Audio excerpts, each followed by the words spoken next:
মধ্যে আছে, যেই বোনের মধ্যে আছে, আমি হুঁশিয়ার করে দেই, মনে রাখবেন আল্লাহর বান্দি, আপনার জন্য আপনার স্বামী ব্যতীত অন্য কোন জায়গায় বেহুদা কথা বলা এটা হারাম।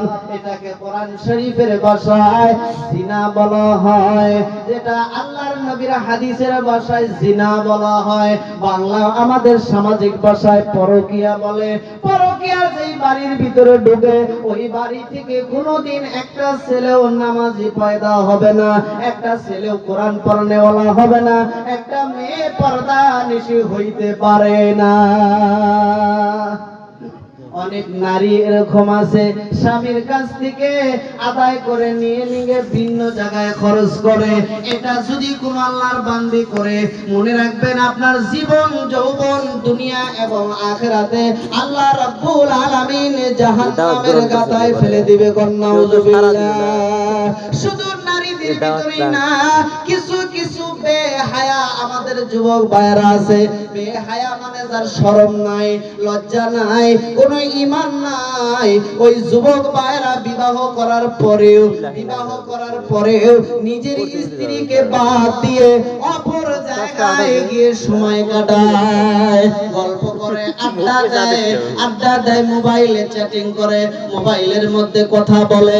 এই সমস্ত অবৈধ যোগাযোগ যেই ফ্যামিলির মধ্যে আছে, যেই বাড়িতে আছে, যার জীবনে আছে, মনে রাখবেন ওই ছেলে এবং মেয়ে আল্লাহর দৃষ্টিতে জাহান্নামী একজন মানুষ।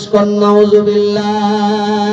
যদি ভুলবশত কোন যুবক ভাই, কোন আল্লাহর বান্দি ভুলবশত শয়তানের চক্করে পড়িয়া, শয়তানের ধোঁকায় পড়িয়া, নেশায় পড়িয়া এই কাজগুলো একদিনের জন্য যদি করলেন, একদিনের জন্য যদি কোন আল্লাহর বান্দা বান্দি যদি করে থাকো, আল্লাহকে ওয়াস্তে তওবা করিয়া, আল্লাহকে ওয়াস্তে তওবা করিয়া আল্লাহর কাছে যাই নামাজ বিছায়া 2 রাকাত নামাজ পড়ে নিজের জিন্দেগীর জন্য তওবা করে নিও।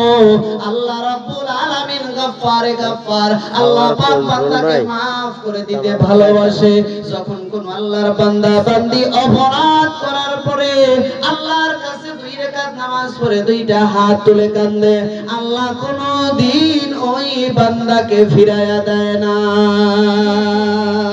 এই জন্য দেশের যুবক ভাইদেরকে বলতেছি, ভাইরা আমার, তোমার যৌবনের চাহিদা এটা আল্লাহর দেওয়া রিজিক।